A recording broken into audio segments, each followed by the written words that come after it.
Hi friends, how are you? Please subscribe my channel, please like my videos, please share my videos. Okay friends, అనేక నాటకీయ పరిణామాల తర్వాత భారత్ పాకిస్తాన్ల మధ్యలో కాల్పుల విరమణ ఒప్పందం కుదిరినట్లు చెప్పేందుకు సోషల్ మీడియాని ఎంచుకున్నారు.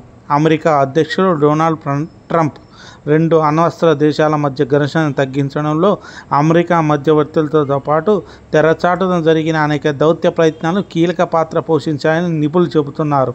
ఇంత జరిగిన సీజ్ ఫైర్ మొదలైన కొద్దిసేపటికే దాని ఉల్లంఘన జరుగుతుందంటూ ఇరు దేశాలు ఆరోపణలు చేసుకున్నాయి.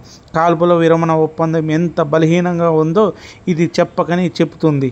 పాకిస్తాన్ పదే పదే ఉల్లంఘనకు పాల్పడుతుందని భారత్ ఆరోపిస్తుంటే తాము కాల్పులకు విరమణ కట్టుబడి ఉన్నామని తమ బలగాలు బాధ్యత సమయం ప్రదర్శిస్తున్నాయని పాకిస్తాన్ అంటుంది.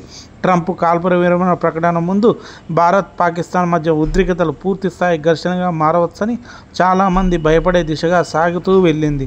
పహల్గాం తీవ్రవాద దాడిలో 26 మంది పర్యాటకులు మరణించిన తర్వాత భారత్ పాక్ పాలిత కాశ్మీర్ మీద వైమానిక దాడులు చేసింది.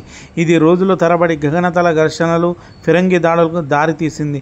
శనివారం ఉదయం తమ సైనిక స్థావరాలపై దాడులు జరిపారంటూ రెండు దేశాలు పరస్పరం ఆరోపణలు చేసుకున్నాయి. ఈ వాదనలు ఒక్కసారిగా ఊపందుకున్నాయి. రెండు దేశాలు తమ ప్రత్యర్థి దాడులను భగ్నం చేశామని చెప్పడంతో పాటు శత్రువుకు భారీ నష్టం కలిగించామని ప్రకటించుకున్నాయి.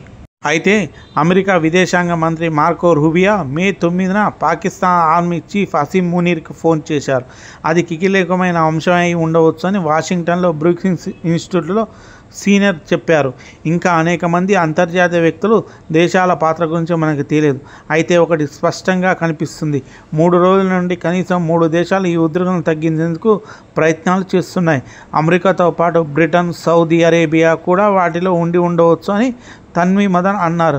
పాకిస్తాన్ విదేశాంగ మంత్రి ఇషాక్ దార్ అక్కడి మీడియాతో మాట్లాడుతూ 3 డజన్ల దేశాలు దౌత్య ప్రక్రియలో పాల్గొన్నాయని చెప్పారు. అందులో తుర్కియా, సౌదీ అరేబియా, అమెరికా ఉన్నాయి. ఈ ప్రయత్నం ఏదో ఇంకొంచెం ముందుగా జరిగి ఉంటే ఉద్రిక్తతలు మరింత తగ్గాయనన్న సందేహం కూడా ఉంది. భారత్ పాక్ మధ్య ఉద్రిక్తతను తగ్గించడంలో అమెరికా మధ్యవర్తిత్వం వహించడం ఇది తొలిసారి కాదు. 2019లో పాకిస్తాన్ అణ్వాయుధాలను సిద్ధం చేస్తుందని కంగారు పడుతున్న వ్యక్తితో తాను మాట్లాడని అమెరికా మాజీ విదేశాంగ మంత్రి పాంపియో గుర్తు చేసుకున్నారు. తన హోదాకు సమానమైన ఆ వ్యక్తి పేరు చెప్పడానికి పాంపియో ఇష్టపడలేదు. అణు ప్రమాదం గురించి ఉద్రిక్తతను తగ్గించి పరిస్థితులను అదుపులో తీసుకురావడంలో అమెరికా పాత్ర గురించి పాంపియో కాస్త అత్యశక్తిగా చెప్పారని పాకిస్తాన్లో భారత మాజీ హైకమిషన్ అజయ్ గారు చెప్పారు. అయితే ఈసారి సంక్షోభాన్ని తగ్గించడంలో అమెరికా కీలక పాత్ర పోషించిందని, దాని మీద సందేహాలు కూడా ఉన్నాయని దౌత్యవేత్తలు చెబుతున్నారు.